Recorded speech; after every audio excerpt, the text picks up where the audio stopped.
Hello, I'm Martin Hindley, and you're listening to the Champions Rugby Show. To celebrate 25 years of what is now the Heineken Champions Cup, you're about to hear from one of the best hookers in rugby history.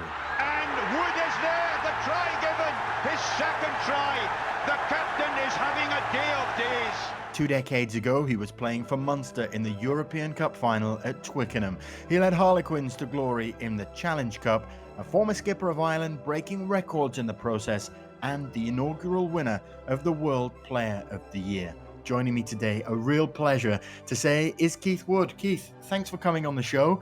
How are you doing without live rugby to occupy you over the recent weeks? How are things? I'm pretty fine, Martin. Thank you very much for having me on. It's nice. I think we're all getting a bit of a chance to be nostalgic. So half our conversation is talking about the past, and some of it is looking towards the future. But the present is very difficult for a huge number of people.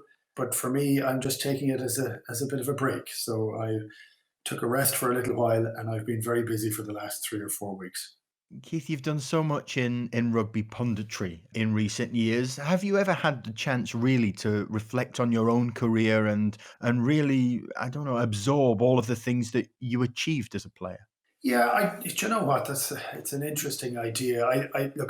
You mostly live in the present, and when you're a sportsman, everything is about what are you going to do for this match that you're playing at the present moment in time, and then as soon as that game is over, you're immediately thinking about the next game and how you're going to deal with that. And when I retired, so I'm retired 17 years now. It actually has taken to this pandemic and this sudden lull in life where I've watched matches. I never really watched my matches on the way back. We did have analysis, but we rarely did a huge amount of navel gazing back in the day. So I watched Lions matches recently with my sons. It was the first time I'd watched all the games since I played in them 23 years ago, which is kind of frightening. But look, I like it. I loved it. I was very fortunate, privileged, in fact, to play for my country, and I had a great amount of enjoyment with it. And I always took the view that once it's over, it's over. But recently, I've been looking back, so some parts would have been very nice. I had the privilege of listening to you on Off the Ball with Philip Brown last week, seeing you with the likes of Austin Healy on the Heineken Champions Cup Rewind as a Heineken ambassador. You're really at ease with rugby figures in your various media roles. Has that been able to replace some of that camaraderie that you used to enjoy in various dressing rooms all those years ago? Yeah, I don't think so. The amount of fun you have in a change room, the fun you have on a tour, I think the pressures that you're under when you're trying to play and perform are so huge, and you share it with people. That's what the camaraderie is. You know that people have your back at that time. I definitely missed that when I finished. There were two things that helped me an awful lot out of it. One was I went working with the BBC, with guys that I played with before and knew, but also met an awful lot of new friends in there. And that chance of having a sense of team again was brilliant. And another one, which is slightly more alternative, I joined Sunningdale Golf Club just after I retired. And there was a big sense that golf filled a bit of a hole of that camaraderie at that stage. So look, I think we need support wherever you are, and you need to have shared experiences wherever you are, be it in work or life or sport. And everything is much nicer if you share it. And that's one of the things I would have learned from sport. But I missed it. I missed a fair bit of it. But I knew my time was up when my time was up. And there's a comforting element to stopping, knowing that there wasn't a whole lot more left in the tank. I wanted to play for 2 weeks more. That was all. I wanted to get to a World Cup final. I wanted to win a World Cup final, which we didn't. But so I finished 2 weeks early in my career, would be the way I'd look at it. We're going to get into your story in the Heineken Cup shortly, but just want to get your perspective on the time in which you played your career, a time that straddled the amateur and the move into the professionalism of rugby, having won those All-Ireland titles as an amateur and then joining Harlequins. How difficult was that to come to terms with the change in rugby back in that time?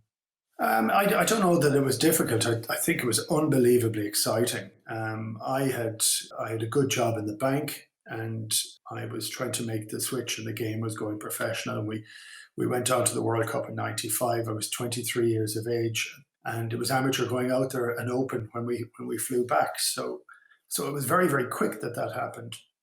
I had been injured in that World Cup, and I was asked by Newcastle and Harlequins would I join, and I decided on Harlequins, but I didn't want to go. I wanted to stay in Ireland, but Ireland hadn't got their act together, and they were offering 40 professional contracts, and I wasn't one of them because I was injured. I said, look, I'm taking this chance and opportunity. And I remember signing a 3-year deal with Harlequins because I knew I'd hate it, that I'd hate the big city, and I wouldn't enjoy myself over there at all. And after about 6 weeks, I said this was the best decision I ever made.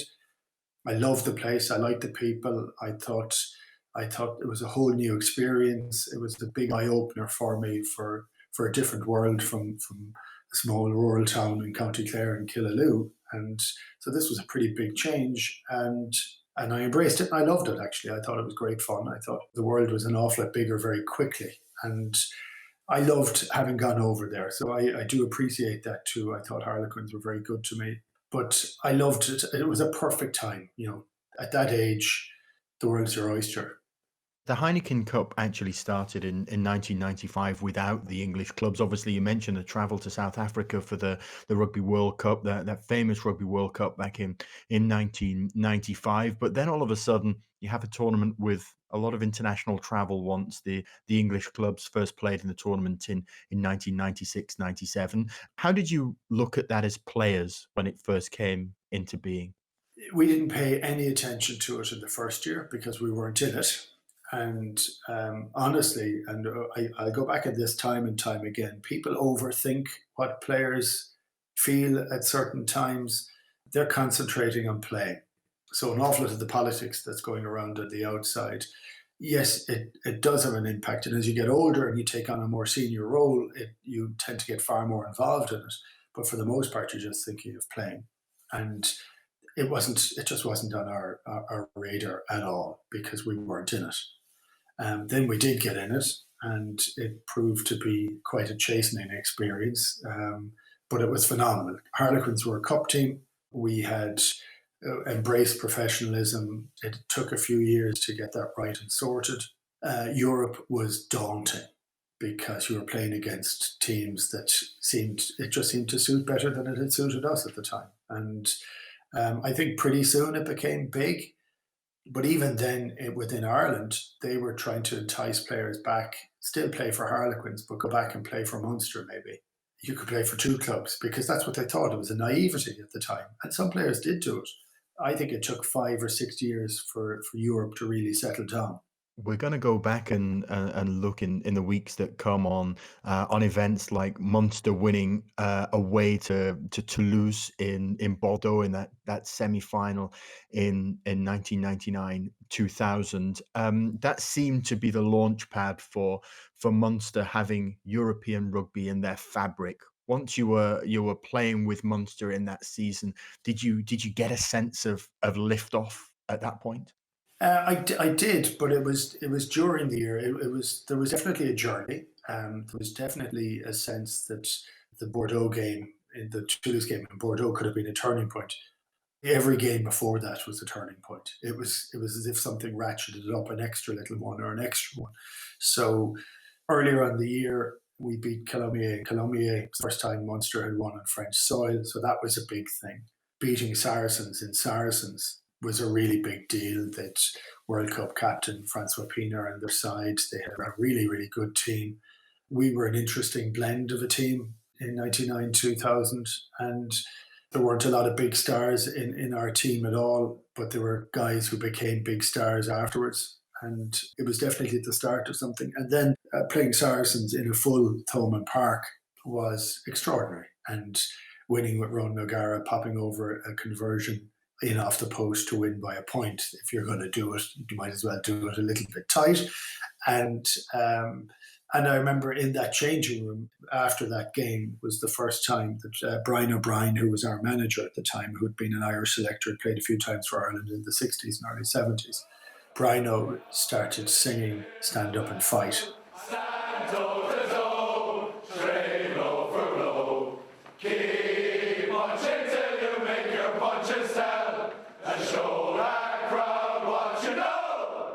So he led that inside in the change room for the first time, and it became the anthem for Munster. So there were so many things that started. The match in Bordeaux was extraordinary for a variety of reasons. We had a huge crowd, had decided that this was too good a trip to not go to. And I don't know how many thousands went, but there were thousands for Munster. It was 30 degrees plus in the ground. Not my favourite weather, I have to say. The old bald head gets quite pink very quickly. And scrummaging and being bald in that heat is just not a lot of fun. And it was an amazing game because of the quality of play. So it wasn't about anything that went on apart from forwards and backs played a running game for 80 minutes to beat the aristocrats of Europe pretty much on their home turf. And so that was an amazing thing. This is Crotty. Oh yes, O'Gara is in! Another lead for Munster, and what a magnificent try! You won't see better. That is sensational. And we didn't get it all the way. We didn't go as far as we wanted to. We got to the final, and for a variety of reasons, we didn't get it. But one of them is, and they always get overlooked in this, but Northampton played unbelievably well. I mean, they played at the absolute peak of their powers on that day, and they beat us 9-8. It's one of my favourite and worst memories in equal measure. That goes right out on the field. The referee's whistle goes for the end of the match. And so Munster have been thwarted. Northampton have won at last. And well, you can see how thrilled they are. Do you remember the excitement among the group in the build-up to that match at Twickenham off the back of what a sensational win that you described in Bordeaux against Toulouse? Yeah, I mean, it was sensational. We had the 90s in Ireland. We hadn't had a huge amount of joy in rugby, if we're honest. And at the start of 2000, we beat France in Paris for the first time in 28 years. We suddenly started picking up some wins. We suddenly started having people believing in their capabilities as a team. I think it took a bit longer for them to believe in their capabilities of individuals before they got to the heights that they could have got to. But they started believing in the team. And suddenly, when you have that, that's a very potent thing to have on the field. So the excitement was huge. We were very much daunted by the game in Bordeaux, and yet we came out of it flying. And when we got to the final, yes, it was a huge, huge, huge day for us. But we'd had little to no experience of those days. That was the issue. And I think we froze a little bit. I think we got a bit over anxious with it. We were almost too excited by the game, and we didn't quite deliver on what we should have done. For 20 years since that, we've been used to the full Thomond Park in European competition, the red jerseys all over Europe, the fields of Athenry. The fields of Athenry was ringing out at full time after losing the game 9-8 in Twickenham. You could only really hear Munster fans. Was that the moment when the switch flicked for the province as a whole, and it became part of the fabric of the whole club, really, European rugby? Well, I remember, and I just described it a little bit earlier, but the full-time whistle ended, and I never felt as low in my career, because you want to dream big. You don't want to say, no, it doesn't matter if we don't win or lose. You actually want to leave it all on the table, and I think we did in many respects. And it's a horrible feeling, that because there's no extra few minutes that you might get a score. That's it. It's over, the finality of it. And then 30 seconds later, 40,000 maybe Munster fans in there on that day in Twickenham, in the home of English rugby, singing the Fields of Athenry. I thought that was amazing.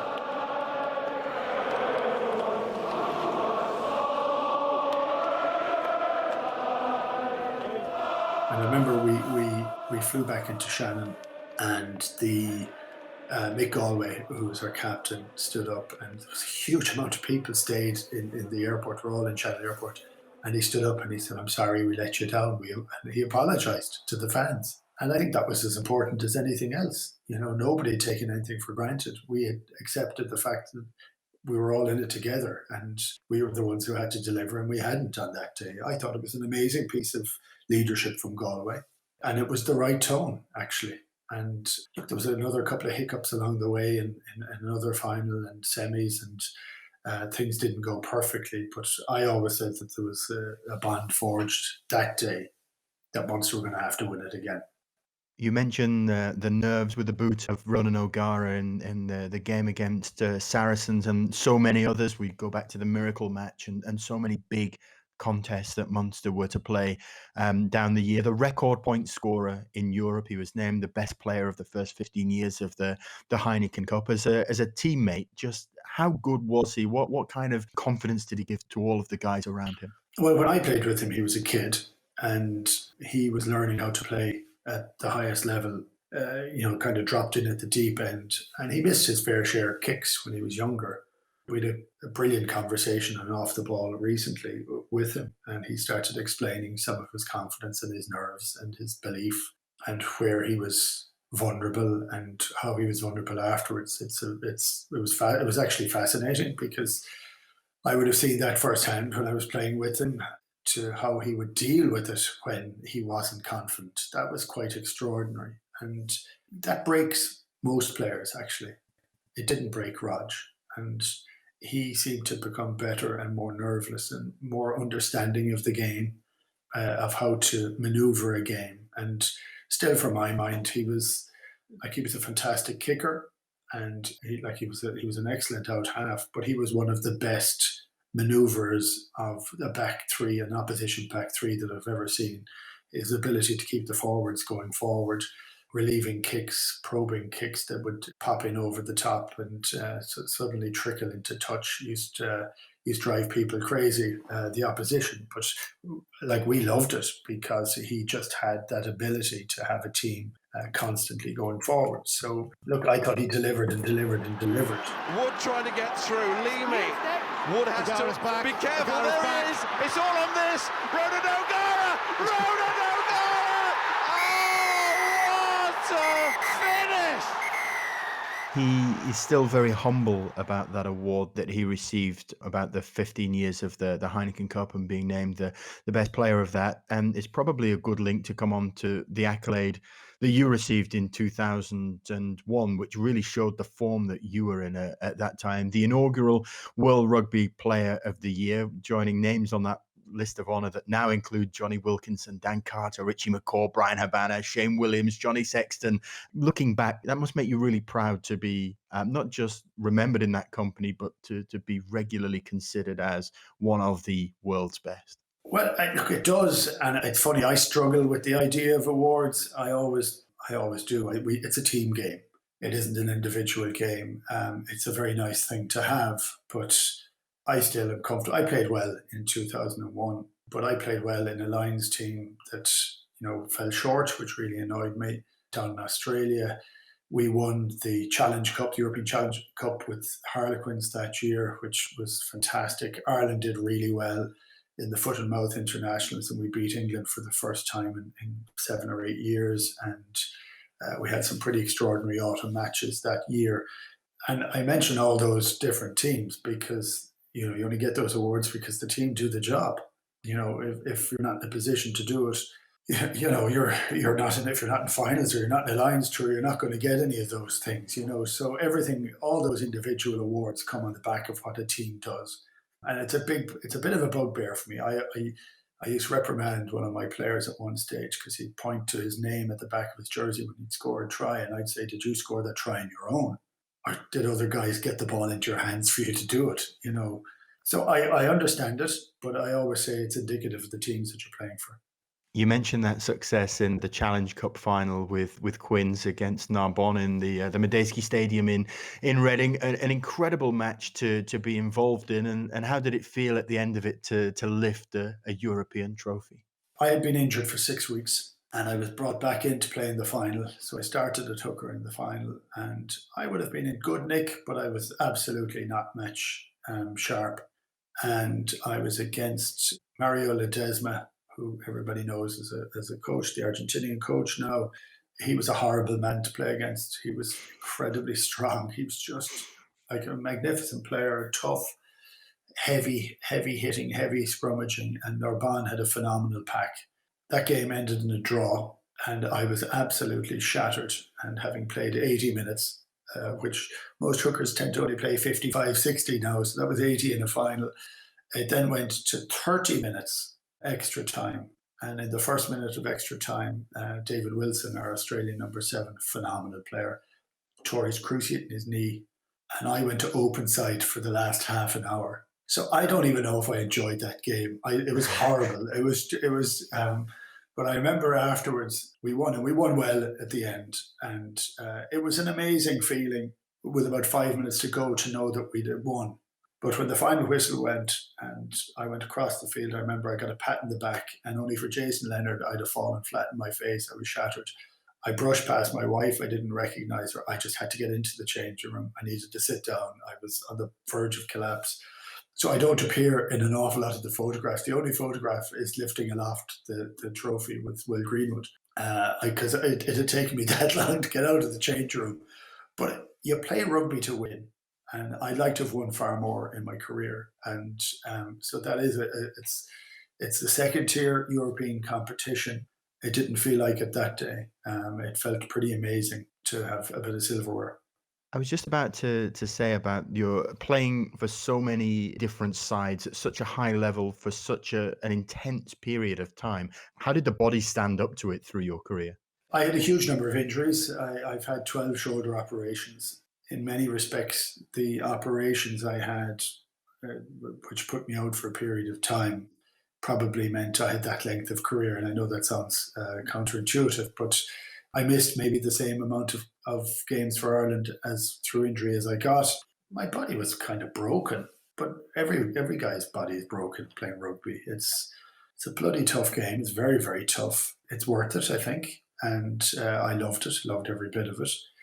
I retired at 31 because my shoulder was in bad order. It was fine for that World Cup.